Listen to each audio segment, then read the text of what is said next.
May mga pagkakataon na humihigpit ang kaluluwa at tinatanong natin ang ating sarili, halos tahimik, nakikita pa rin ba ng Diyos ang ginagawa ko?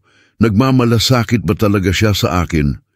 At ito ay eksaktong doon sa puwang na ito sa pagitan ng pagkapagod at pananampalataya na ang langit ay nagpasya na bumulong ng isang bagay na nagbabago sa lahat.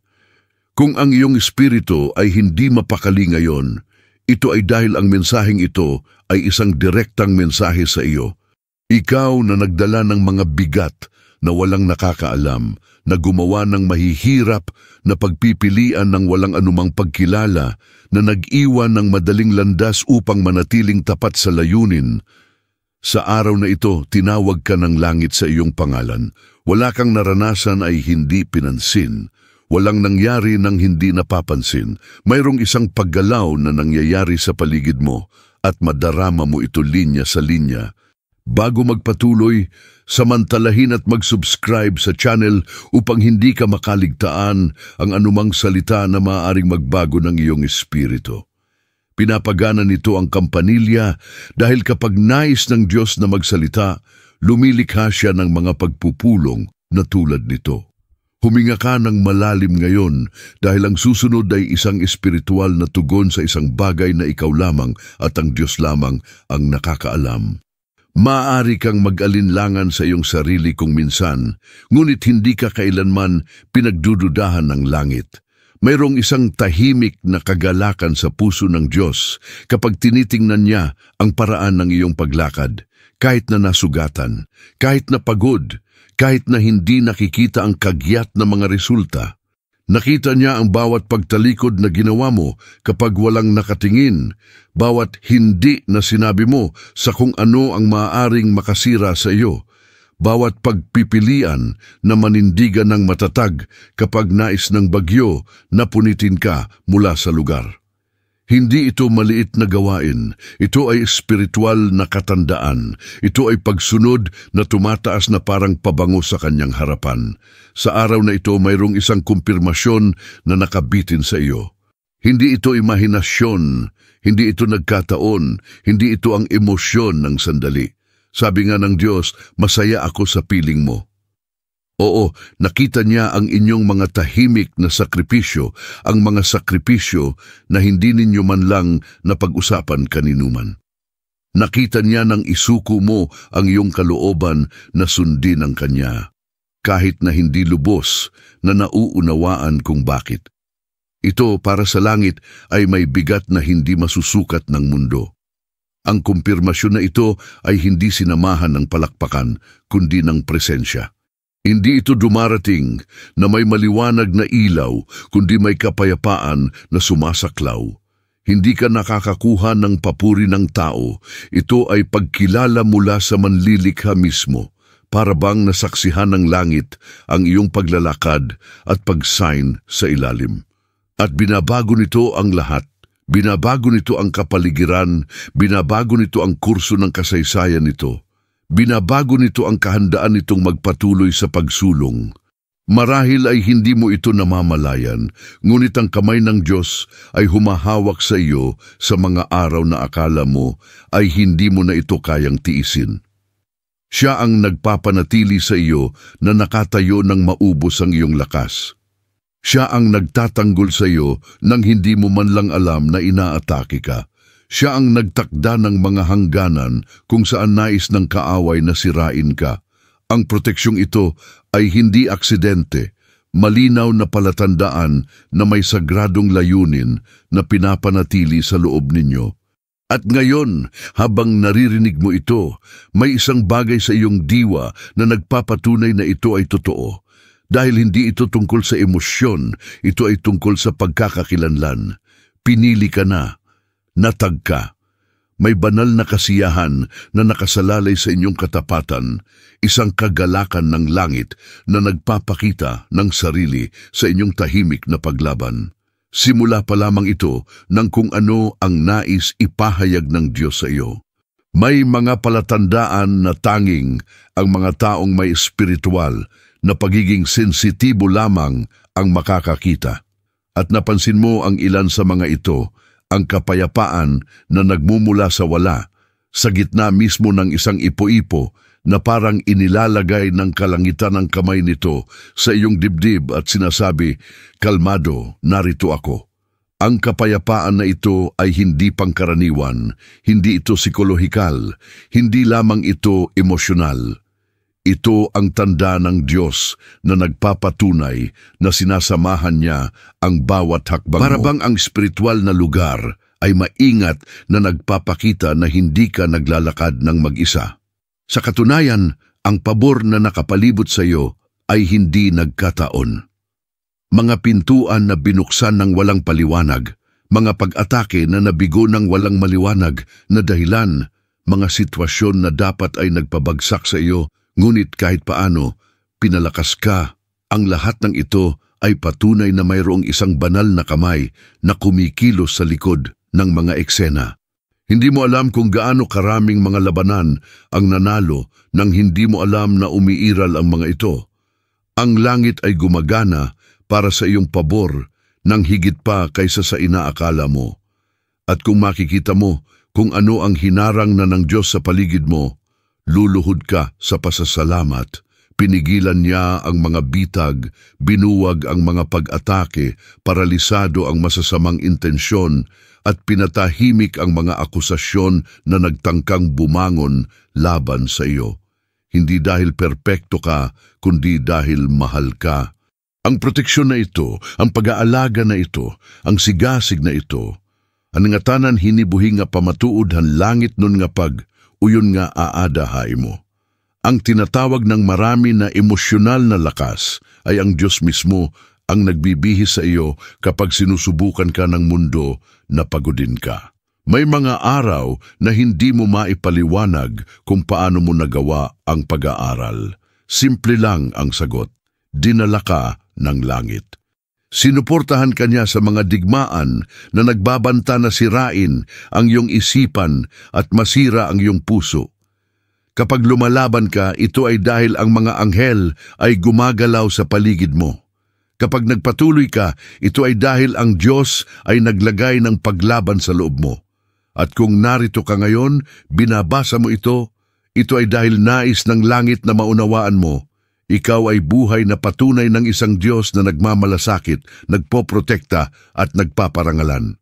Ang kapayapaan na dumadalaw sa iyo, ang pabor na kasama mo, at ang mga labanan na iyong napanalunan ng tahimik ay mga espiritual na katibayan na ang Diyos ay maasikaso, naroroon at ipinagmamalaki ang paglalakbay na iyong ginawa.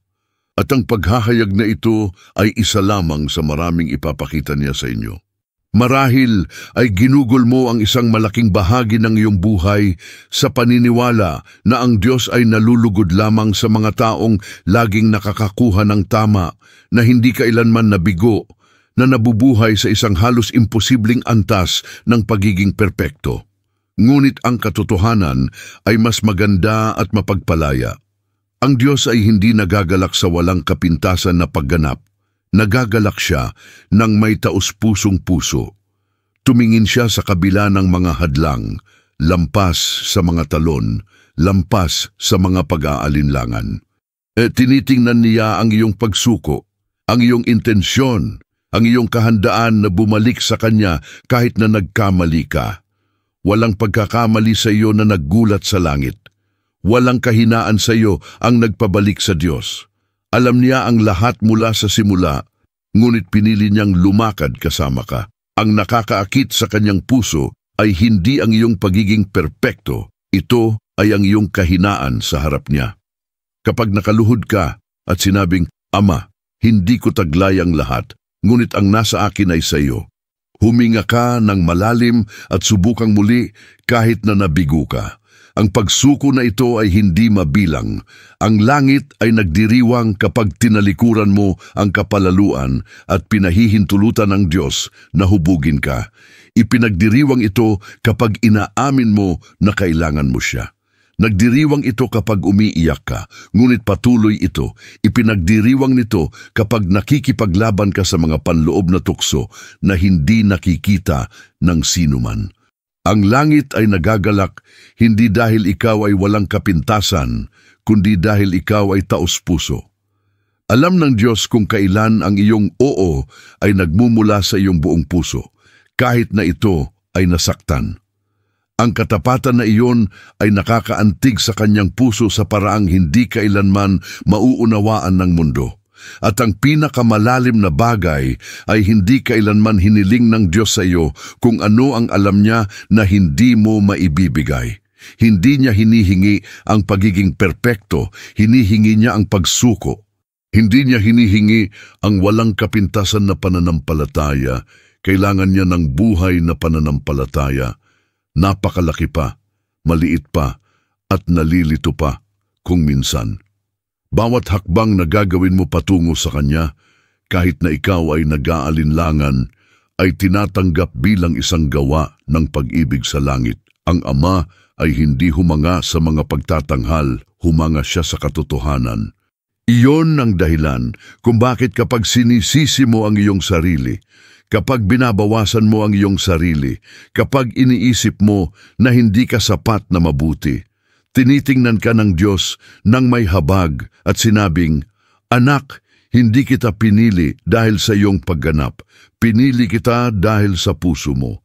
At ito ang isa sa pinakadakilang espiritual na kalayaan na maaari mong matanggap. Minamahal ka hindi dahil sa iyong ginagawa, kundi dahil sa kung sino ka, at nalulugod ang Diyos na lumakad kasama mo ng ganoon. Kung mayroong isang bagay na nagpapatunay ng walang pag-aalinlangan sa kaluguran ng Diyos sa kanyang mga anak, ito ay ang salita mismo. Hindi ito nagiiwan ng puwang para sa kaduda-dudang interpretasyon. Nagagalak ang Diyos na mahalin ka. Hindi ka lamang niya pinahihintulutan, hindi ka niya basta tiniisin, natutuwa siyang tawagin kang kanyang sarili. At isa sa mga pinakamakapangyarihang talata na naghahayag nito ay ang Sophonias 3:17, kung saan nasusulat na ang Panginoon ay nagagalak sa inyo na may kagalakan, pinanibago kayo ng kanyang pag-ibig at nalulugod sa inyo sa pamamagitan ng mga awit. Ito ay hindi isang metapora. Ito ay espiritual na paghahayag. Isipin mo ako, ang lumikha ng sansinukob, ang isa na sumusuporta sa mga kalawakan at namamahala sa oras, ay kumakanta tungkol sa iyo. May makalangit na himig na inilalabas sa iyong buhay sa tuwing pipiliin mong manatiling tapat, sa tuwing bumaling ka sa Diyos, sa tuwing hahanapin mo ang kanyang presensya.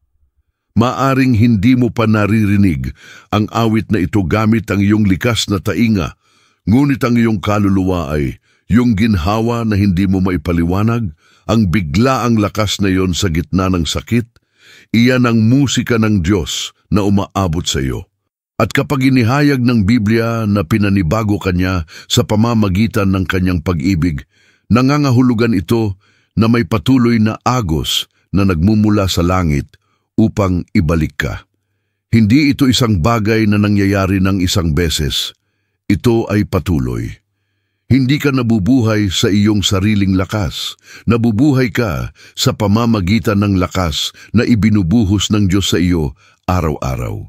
Kaya nga, kahit na matapos ang mahirap na gabi, nagising ka na may pag-asa na hindi dapat umiiral. Yan ang dahilan kung bakit kahit sa harap ng mabibigat na espiritual na pag-atake, nananatiling buo ka sa loob. Ang bawat teksto sa Biblia na nagpapatibay sa pag-ibig, pag-aalaga at kasiyahan ng Diyos ay hindi tula. Ito ay isang espiritual na talaan. Ito ay legal na katibayan sa mga makalangit na hukuman na ikaw ay pag-aari niya. Kapag sinusubukang akusahan ka ng kaaway, sinusubukang ibagsak ka, sinusubukang paniwalaan ka na ang Diyos ay malayo, ang mga salitang ito ay nagiging saksi sa iyong pabor. Ang Biblia ay hindi nagsisinungaling at ipinapahayag nito na ang puso ng Diyos ay paborable sa iyo. Kaya't kapag nag-aalinlangan ka sa pag-ibig ng Diyos, tandaan, kumakanta siya tungkol sa iyo. Natutuwa siyang makita kang bumangon. Nag-vibrate siya sa iyong pagtitiyaga. Ngumiti siya kapag pinili mo ang liwanag, kahit na napapaligiran ka ng kadiliman. Ang katotohanan sa Biblia ay hindi nagiiwan ng mga butas. Ang Diyos ay nalulugod sa iyo, at ang paghahayag na ito ay lalim pa rin sa mga susunod na antas na nais niyang dalhin sa iyo. Bago ang anumang bagay na iyong ginagawa, bago ang anumang tagumpay, bago ang anumang pagkakamali, mayroong isang katotohanan na nakabatay sa iyong buong paglalakad, kung sino ka kay Kristo. Ang pagkakakilanlan na ito ay hindi nagbabago sa mood ng mga tao. Hindi ito nakasalalay sa opinyon ng sinuman, hindi ito nagbabago sa kanilang pagkahulog, at hindi rin ito nagdaragdag sa kanilang mga tagumpay. Ito ay matatag, hindi nagbabago at tinatakan ng Diyos mismo. At ito mismo ang dahilan kung bakit ang pagsangayon ng Diyos ay hindi ipinanganak sa kanyang mga gawa, kundi sa kanyang pagkaanak. Pag-aari niya ka at binabago nito ang lahat. Maraming tao ang nagsisikap na bumuo ng espiritual na pagpapahalaga sa sarili sa tuktok ng pagganap, ngunit hindi mo ito ginagawa. Tinawag ka ng Diyos na lumakad sa ibang batayan. Ang iyong pagkakakilanlan kay Kristo ang nagpapanatili sa iyo na nakatayo kapag sinusubukan ng mundo na bawasan ka. Ito ay kung ano ang nagpapaalala sa iyo na hindi ka tinukoy ng trauma, nakaraang mga pagkakamali, pagkabigo ng tao o negatibong tinig. Tinukoy ka ng dugong naghugas sa iyo ng pag-ibig na nakarating sa iyo at ng layunin na isinulat ng langit bago ka pa man isinilang. At ang pinakakamanghamanghang bagay ay hindi kailanman hiniling ng Diyos na maging isang tao na hindi niya nilikha. Nilikha ka niya ng may malalim na intensyon, na may mga tiyak na katangian, na may biyaya sa sarili. Sa pamamagitan ni Kristo, binibigyan ka ng access sa isang buhay na hindi mo kayang itayo ng mag-isa. Kapayapaan sa gitna ng pakikibaka, hindi maipaliwanag na lakas, direksyon kahit na ang lahat ay tila nakalilito. Ang iyong pagkakakilanlan ay hindi isang teorya, ito ay isang espiritual na katotohanan na nagpapakita araw-araw minsan nang hindi mo namamalayan ito. Kapag sinusubukan ng kaaway na paralisado ka ng pagkakasala o kahihiyan, tumutugon ang langit sa pamamagitan ng pagpapaalala sa iyo kung sino ka. Hinirang, itinakod, binabantayan, pinahiran, minamahal. Kapag sinusubukan ng mga tao na bawasan ng iyong halaga, ipinaalala sa iyo ng Diyos na itinaas ka niya sa isang bagay na mas dakila. Kapag sinusubukan ka ng buhay na itulak ka pababa, hinihila ka ni Kristo pabalik sa sentro ng iyong tunay na diwa. Wala nang hihigit pa sa isang pinili na nakakaalam kung sino siya. Walang mas nakakatakot sa impyerno kaysa sa isang taong matatag sa pagkakakilanlan na ibinigay ng Diyos. At ang pagkakakilanlan na ito mismo ang nagbubukas ng daan para sa kung ano ang dapat gawin ng Diyos. Ito ang pundasyon para sa mga bagong espiritual na responsibilidad, mga bagong antas ng paglago, mga bagong sukat ng autoridad. Bago ka bigyan ng Diyos ng mga dakilang bagay, ipinaalala niya sa iyo, ikaw ay akin. Mahal ka, kayo ang napili, at ang katotohanan iyon ay ang lupa kung saan ang lahat ng iyong layunin ay maunlad. May mga araw na sinusubukan ka ng isip na linlangin ka, na nagpapaniwala sa iyo na ang Diyos ay lumipat na siya ay nabigo, na hindi ka na niya tinitingnan ng may pagmamahal. Ngunit ang damdaming iyon ay hindi kailanman nagmumula sa langit. Ang espiritual na katotohanan ay naiiba. Walang anuman ang makapaghihiwalay sa iyo mula sa pag-ibig ng Diyos. Hindi ang iyong mga kabiguan, hindi ang iyong mga takot, hindi ang iyong mga nakaraang pagkakamali, hindi ang mga saloobin na nagsisikap na lituhin ka. Ang kanyang pag-ibig ay napakalalim na nalampasan nito ang lahat ng hadlang ng tao. Malinaw ito sa Roma 8:38-39. Hindi buhay, hindi kamatayan, hindi mga anghel, hindi mga demonyo, hindi mga pangyayari, hindi kalaliman, hindi mga taas, walang sapat na lakas upang agawin ka mula sa mga kamay ng Diyos. Ito ay isang katotohanan na kailangang bumaba mula sa talino patungo sa espiritu, dahil kapag nauunawaan mo ito, ang iyong kaluluwa ay nagkakaroon ng katatagan. Tumigil ka sa pamumuhay sa takot na mawala ang presensya ng Diyos at magsimulang mamuhay ng may kumpiyansa na hindi ka niya pababayaan.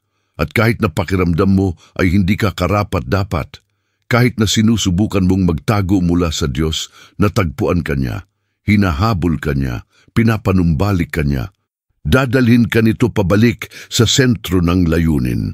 Ang kanyang pag-ibig ay hindi lumiliit kapag nabigo ka. Sa kabaligtaran, ito ay eksakto doon na siya ay lumalapit ng may pinakatindi. Walang masyadong malalim na pagkahulog na hindi kayang iligtas ng pag-ibig ng Diyos. Walang sugat na masyadong matanda na hindi niya kayang pagalingin.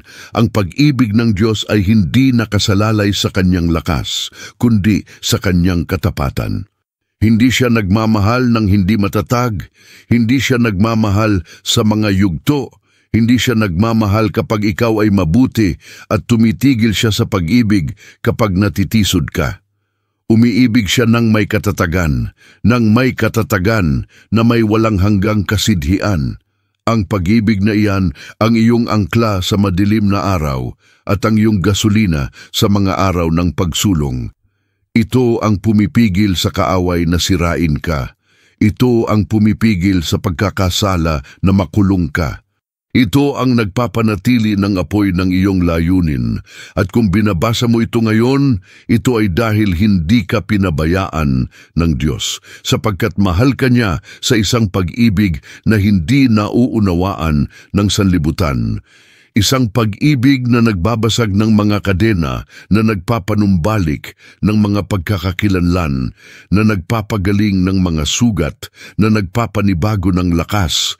Walang makapaghihiwalay sa iyo mula sa pag-ibig na ito, at sa katiyakan na ito ay aakayin ka ng Diyos sa susunod na espiritual na antas na darating. Dumarating ang panahon sa paglalakbay ng pinili kung kailan sinimulan ng Diyos na higpitan ang ilang mga aspeto, hindi sa pamamagitan ng parusa, kundi sa pamamagitan ng promosyon.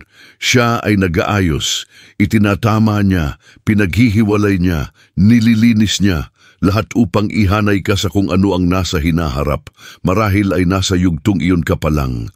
Ang pakiramdam na ang isang bagay sa loob mo ay muling inorganisa, na ang ilang mga gawi ay hindi na tumutugma sa kung sino ka, na ang ilang mga pag-uusap ay nagpapabigat sa iyo, na ang ilang mga lugar ay hindi na nagsisilbi sa iyo.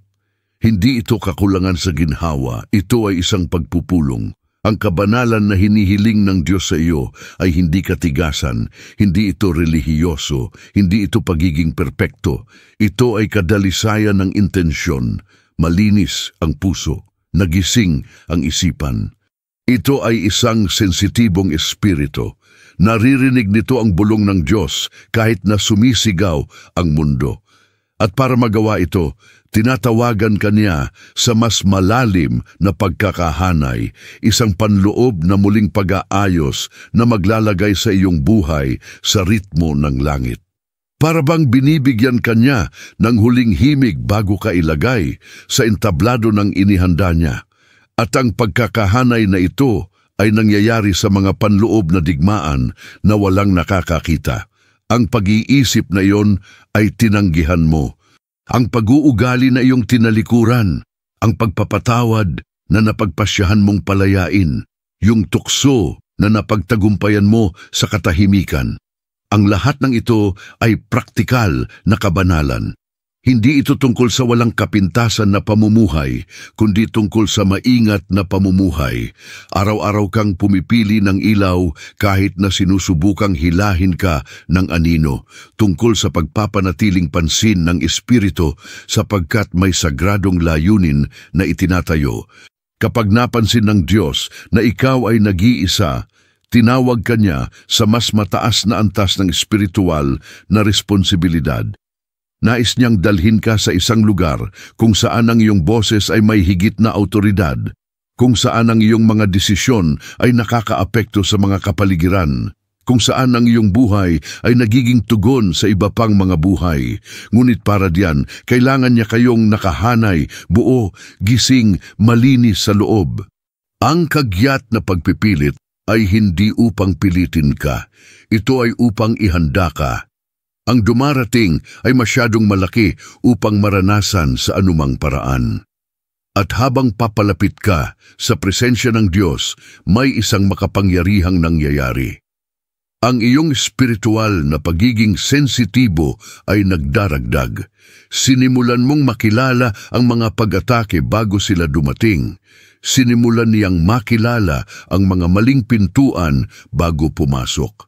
Sinimulan niyang kilalanin ang mga emosyonal na pitfalls bago siya masaktan. Ito ang direktang resulta ng kabanalan, kalinawan. At ang kalinawan na iyon ay magiging mahalaga para sa susunod na yugto na malapit ng ilabas ng Diyos sa iyo. Ang pinakadakilang pagsubok sa espiritual na lakas ay hindi kapag mabilis kang nanalo, kundi kapag nananatiling matatag ka kahit na hindi ka nakakakita ng anumang pagbabago at maingat na binabantayan ito ng langit. Sa tuwing pipiliin mong manalangin kahit pagod ka na, sa tuwing nagpasya kang maniwala kahit wala kang nararamdaman, sa tuwing manatili ka kapag inaasahan ng lahat na susuko ka, ang lahat ng ito ay naitala sa makalangit na mga hukuman bilang isang makapangyarihang patutuo sa kanyang pananampalataya. Wala sa mga ito ang hindi napapansin. Hindi ito nakita ng mundo nang ikaw ay umiiyak sa katahimikan, ngunit nakita ito ng langit. Hindi alam ng mga tao ang mga saloobin na kailangan mong labanan, ngunit alam ng langit. Walang nakapansin sa bigat na dinala mo sa loob, ngunit napansin ito ng langit. At ang bawat isa sa kanyang mga paglaban ay ipinagdiriwang sa espiritual bilang isang tagumpay. Iyon ang dahilan kung bakit nakatayo ka ngayon, dahil may karangalan na inilalabas sa mga nananatiling nasaktan. Sinasabi sa Santiago 1:12 na ang taong magtitiis sa ilalim ng pagsubok ay tatanggap ng putong ng buhay. Ito ay hindi lamang isang premyo sa hinaharap. Ito ay isang katotohanan na nagsisimula ngayon. Ang pagtitiyaga ay nagbibigay sa iyo ng kapangyarihan sa espiritual. Pinalalakas ka nito, pinapalaki ka, binubuksan ang iyong mga mata, ginagawang mas sensitibo ka sa pagkilos ng Diyos. Sa bawat oras na mananatili ka sa lugar kung saan marami ang bumagsak, ang iyong espiritu ay nagkakaroon ng kalamnan. Lumaki ka kahit hindi mo ito namamahala. Marahil ay nagtataka ka kung bakit ang ilang mga labanan ay tumatagal ng napakatagal. Ang sagot ay kadalasang simple, dahil ang iyong pagtitiis ay nagsisilbing saksi sa mundo ng mga espiritu. May mga digmaan na hindi pinahihintulutan ng Diyos na sirain ka, kundi upang ibunyag ka. Ipakita sa langit at impyerno kung sino ka talaga, upang patunayan na may katatagan sa loob mo na hindi kayang ibagsak, upang ipakita na ang layunin na itinanim ng Diyos sa iyo ay nagkakahalaga ng anumang sakripisyo. At alamin ito, sa tuwing nilalabanan mo ang pag-atake, sa tuwing manatili ka sa pananampalataya, sa tuwing makakahanap ka ng lakas kung saan wala na, ang mga anghel ay gumagalaw sa paligid mo. Hindi ka kailanman nakipaglaban ng mag-isa. Ang pagtitiyaga na ipinakita mo ay naging tanglaw sa mundo ng mga espiritu. At ang tanglaw na iyon ay nagpapahayag na handa ka na para sa mga susunod na antas na ilalabas ng Diyos. May mga pagkakataon na binabago lamang ng Diyos ang kapaligiran sa paligid ng pinili. Hindi dahil sa hiniling mo, kundi dahil dumating na ang panahon. At marahil ikaw ay eksakto sa puntong iyon, isang yugto kung saan tila wala nang magkasya sa mga lumang hulma, kung saan ang iyong mga pangunawa ay mas matalas, kung saan nararamdaman ng iyong espiritu na may isang bagay na mas malaki ang mangyayari. Ang banal na kakulangan sa ginhawa na ito ay isang paanyaya. Tinatawagan ka ng Diyos na umakyat upang ma-access ang mga sukat ng layunin na hindi ka pa handa na dalhin dati. Ang mga bagong espiritual na antas ay hindi dumating na may mga garantiya ng tao, ngunit dumating sila na may banal na presensya. Kailangan nila ng lakas ng loob na iwanan ang hindi na makatwiran, kapanahunan upang yakapin ang mas malaking responsibilidad at pagiging sensitibo upang makinig ng mas malalim sa patnubay ng Espiritu. Itinalaga ka ng Diyos hindi upang ihiwalay ka, kundi upang ihanda ka. Inaalis niya ang mga bigat sa iyong kaluluwa, pinuputol ang mga emosyonal na ugnayan mula sa nakaraan at inaalis ang mga pagkagambala dahil ang bagong yugto ay nangangailangan ng kalinawan. At ang pagtaas na ito ay hindi nangyayari sa maingay na paraan. Madalas itong nangyayari sa katahimikan. Nasa loob mo na ang kalangitan ay nagsisimulang palawakin ang mga teritoryo. Ang iyong mga saloobin ay nagbabago. Ang iyong mga pangunawa ay nagiging mas matalas. Ang iyong mga damdamin ay organisado. Ang iyong pananampalataya ay pinalakas. Para bang binabago ka ng Diyos sa panloob bago ka muling iposisyon sa labas. Ginagawa niya ito upang kapag bumukas ang bagong pintuan, mayroon ka ng awtoridad at pangitain na pumasok. Sa totoo lang, may mga bagay na hindi ka binigay ng Diyos noon dahil dudurog ka nito, ngunit ngayon lumaki ka na. Ngayon ay tumaas na ang kanyang stamina. Ngayon ang iyong diwa ay mas matatag. Ngayon ay mas malinis na ang iyong puso.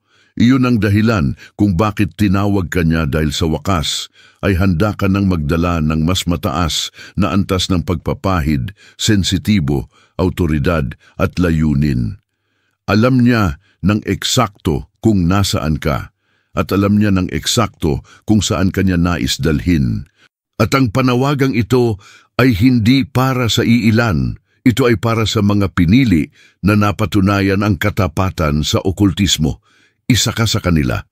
Kaya't kung ano ang ipapalabas ng Diyos sa iyo ay hindi pangkaraniwan. Ito ay magiging pag-unlad. Ito ay magiging pagpapalawak. Ito ay magiging malalim na pagkakahanay.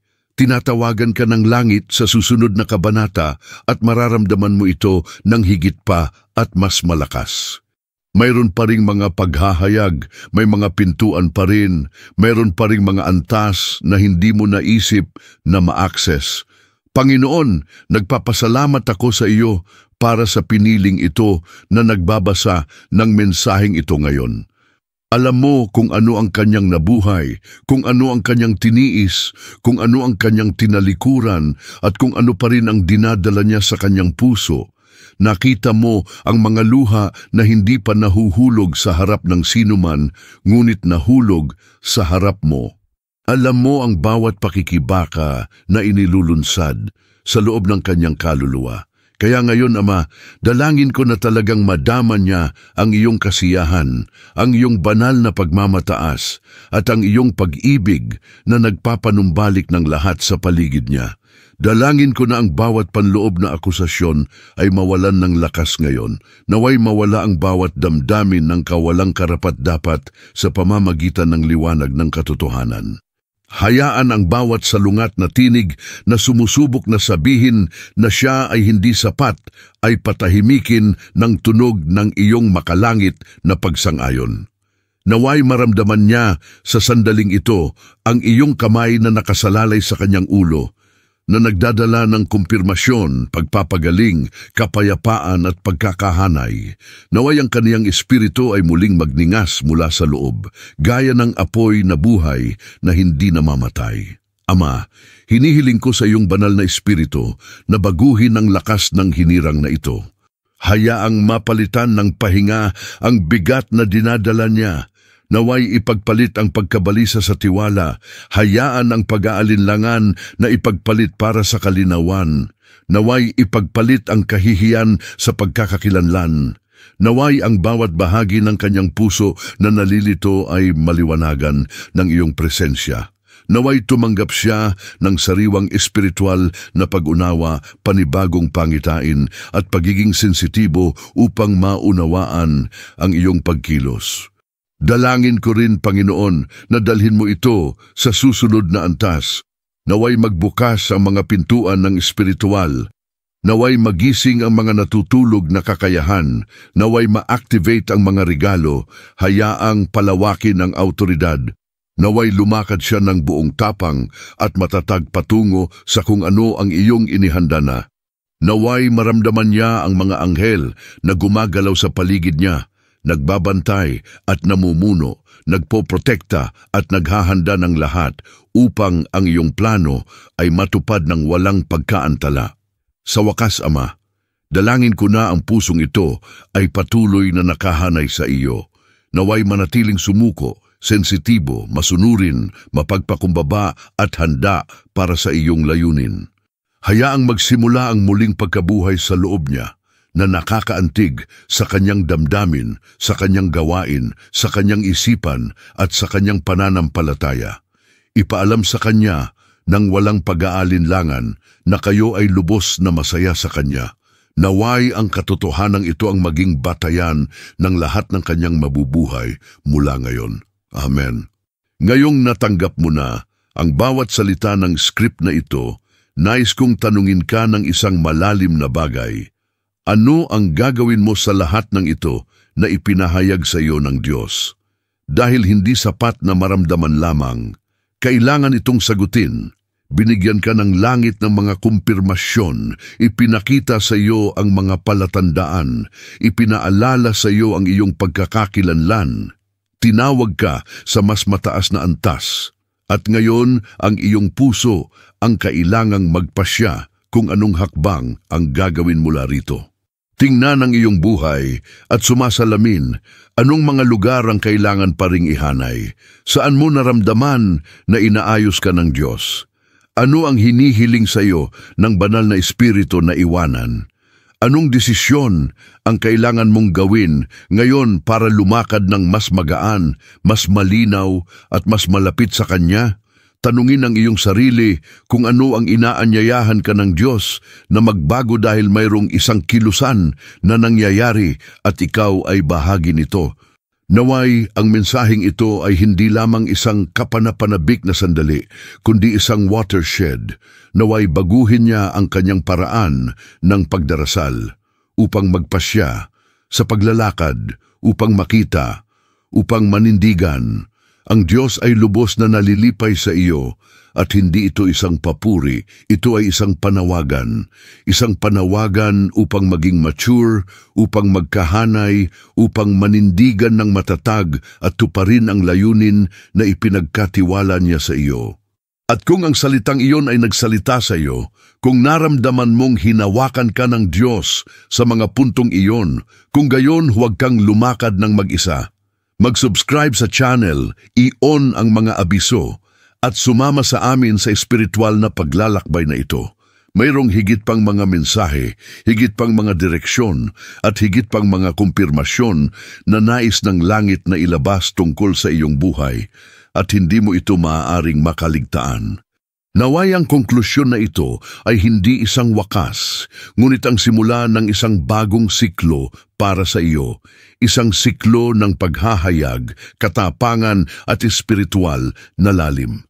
Handa ka na, kinumpirma na ito ng langit. Ngayon ay ikaw na ang sumagot.